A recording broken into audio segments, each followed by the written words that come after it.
और वर्क का सवाल है। दो को सवाल दिए हैं, दोनों का क्लियरेंस बता देते हैं कैसे होता है। कान खोल के देख लो, बताएगा नहीं ऐसे। लिखा हुआ है 10 वर्कर, इसका मतलब होता है यदि 10 वर्कर में कामगार होता है। कामगार किसको कहते हैं? मजदूर को। कंप्लीट मतलब पूरा करना हो जाता है। ए वर्क यानी कि ये वो काम है। 20 डे यानी 20 दिन में 10 मजदूर किसी काम को कंप्लीट कर लेता है। तुम्हारे घर में काम लगल है, मजदूर आया मजदूरी करने के लिए। अब काम कुछ हो सकता है, डेंटिंग वाला, पेंटिंग वाला, कारपेंटर वाला, प्लम्बर वाला, है ना, या फिर घर बनाने वाला, जो भी आता है आपके यहाँ 10 वर्कर आता है, 20 दिन में काम कंप्लीट कर लेता है। अब आपके मन में सवाल आता है कि भाई जरा सोचो, यदि 10 वर्कर था तो हमारा काम 20 दिन तक चला था। यदि वर्कर को हम संख्या 15 को कर लेते हैं तो समय कितना लगेगा? ये है टाइम एंड वर्क का सवाल जो 5 क्लास के चैप्टर में पढ़ना है जी। Yes sir. हाँ, चैप्टर पढ़ाया हुआ भी है, खत्म भी हो गया, लेकिन उन्हीं सब गलत है।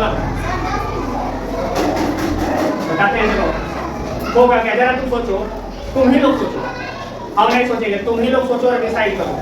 यदि 10 गो आदमी पूरा ही काम करे आएगा, और घर हो रहा है क्या प्लास्टर का काम, घर बन रहा है, 10 मजदूर मिल करके 20 दिन में पूरा प्लास्टर कर देता है, तो लोग एक मजदूर का निकाले हो 2 दिन, तो क्या अगर एक मजदूर के लगाती अपने घर में तो 2 दिन में पूरा प्लास्टर कर देगा? सोचो सोचो सोचो जरा, क्या तुम 10 मजदूर को अपने घर में बुलाते हो कोई काम करने के लिए? 10 मजदूर 20 दिन में पूरा काम खत्म करता है, इतने से जरा सोचो, क्या एक मजदूर सब काम 2 दिन में कर देगा? बाहुबली है, भगवान है, मशीन है, आदमी है, वो अकेला आदमी है, तो ज्यादा टाइम लगेगा कि कम लगेगा? तो मैथ में ज्यादा टाइम देखा है? यहाँ पे दिक्कत है, जब वस्तु और उसका दाम अलग हो जाएगा, वो उसकी अलग बनता है। टाइम एंड वर्क है, इसमें समय और काम को दूसरे, तो इसमें होगा कि जितना आदमियों की संख्या कम होती जाएगी, दिनों की संख्या बढ़ती जाएगी, नहीं? हाँ, अब आदमियों की संख्या बढ़ती जाएगी तो दिनों की संख्या घटती जाएगी। समझ रहे हो कि नहीं समझ रहे हो? ज्यादा आदमी तो चटपट काम निपटा जाएगा ना। अब सोचो, एक आदमी अगर 2 दिन में कर देगा फिनिशिंग, 10 गो आएगा तो उसको 20 दिन लग जाएगा, नहीं ना? हाँ, लेकिन जब वस्तुओं की कीमत के साथ होता है कि ऐसा करो इतना में इतना निकलता है तो कितना निकलेगा, तो वहाँ अलग होता है। वहाँ अगर वस्तु ज्यादा तो दाम ज्यादा, वस्तु कम तो दाम कम ना। यहाँ ऐसा नहीं होगा, यहाँ एक व्यक्ति तो काम ज्यादा नहीं, 10 व्यक्ति का काम कम नहीं, ठीक है? चलिए, हमारे क्वेश्चन में दिया हुआ है, गिवन है, क्या दिया हुआ है भाई? तो दिया हुआ है कि 10 वर्कर, है ना, टेक टाइम पूरे वर्क, यानी एक काम के लिए 10 लोग समय लेते हैं, कितना? 20 डे, 20 दिन, है ना? अब यही से हम बनाते हैं और सोचते हैं कि यदि एक वर्कर कितना समय लेगा, वही काम को करने के लिए कितना समय लेगा। तो जरा सोचो, यदि 10 व्यक्ति मिल करके 20 दिन में पूरा कर रहा है, तो एक व्यक्ति के निकालने के लिए हम इसको इससे गुना करते हैं, भागा नहीं देते, क्योंकि समय और काम है। तो हो जाएगा 200 दिन, यानी एक व्यक्ति जो है वो 200 दिन ले लेगा। और इसके बाद होगा कि भाई 15 वर्कर कितना समय लेगा। तब जरा सोचिए, एक व्यक्ति 200 दिन में न कर रहा है, तो 15 व्यक्ति आ गया तो बढ़ गया ना आदमी, दिन घटेगा ना।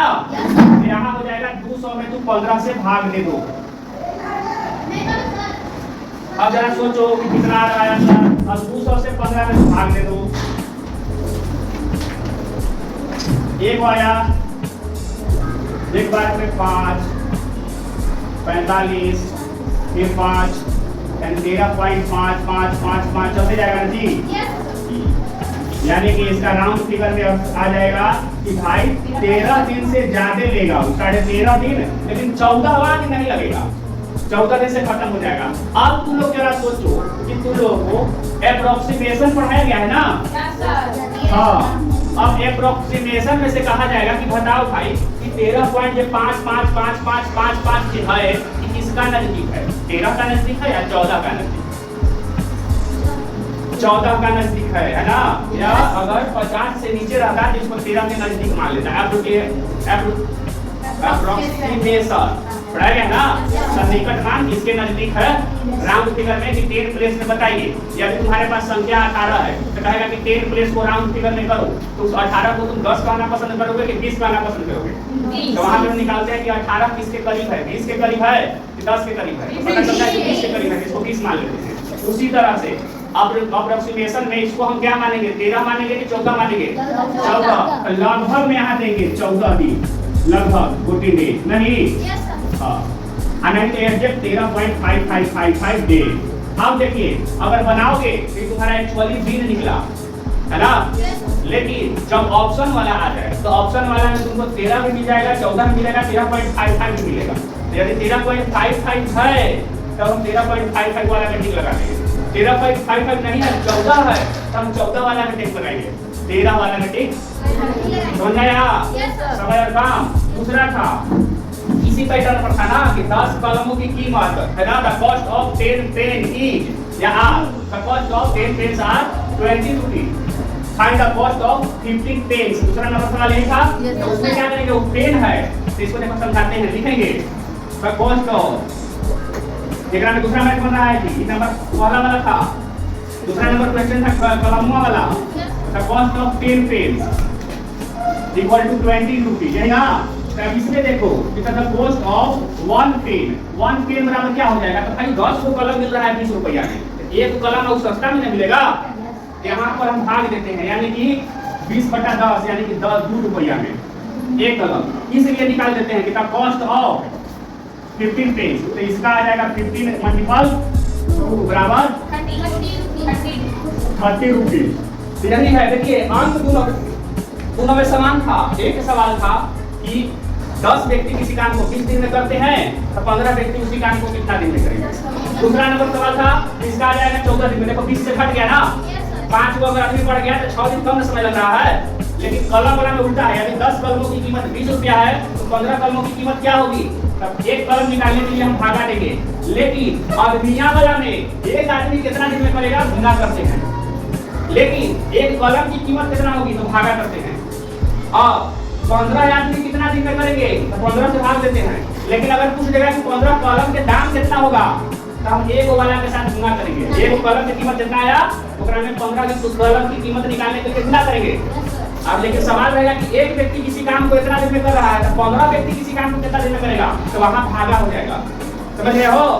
यानी पहला कॉन्सेप्ट, जब वस्तु और उसका दाम दिया हुआ रहे तब एक को निकालने के लिए भागा देंगे और ज्यादा के निकालने के लिए गुना करेंगे। और जब टाइम और वर्क में सवाल रहे तो एक व्यक्ति का अगर दिया हुआ रहे और अगर 10 को निकालना है तो हम लोग भाग देते हैं, अब अगर 15 को टेबल है और एक को निकालना है तब हम गुना करते हैं। हाँ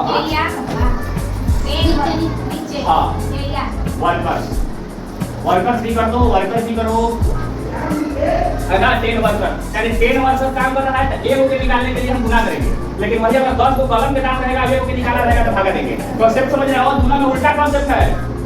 वर्क एंड टाइम में एक को निकालने के लिए हम गुना करते हैं, लेकिन ई वाला में एक को निकालने के लिए हम भागा देते हैं। समझ रहे हो? जब सवाल आए तब आराम से सोचना समझना, इसमें हमको क्या करना है, पढ़ना, पढ़ लोगे सवाल समझ में आएगा तो बनाने में दिक्कत नहीं होगा। सवाल समझ में नहीं आएगा तो बनाने में दिक्कत होगा। तो बताओ वाला समझ में आया? अब दोबारा गलती होगा? क्लास 10 में बताया जा चुका था, एक्सरसाइज तुम लोगों का मिला होगा, लेकिन एक काम से आया दूसरे काम से तुम लोगों का निकल गया, किसी का सही नहीं हुआ वाला सवाल। ठीक है, दूसरा नंबर सवाल ढेर सारे का सही है, बाकी कुछ है लेक्चर दिखा के विद्यार्थी या दिखा के इनको होगा ऐसा बंद कर दो जी।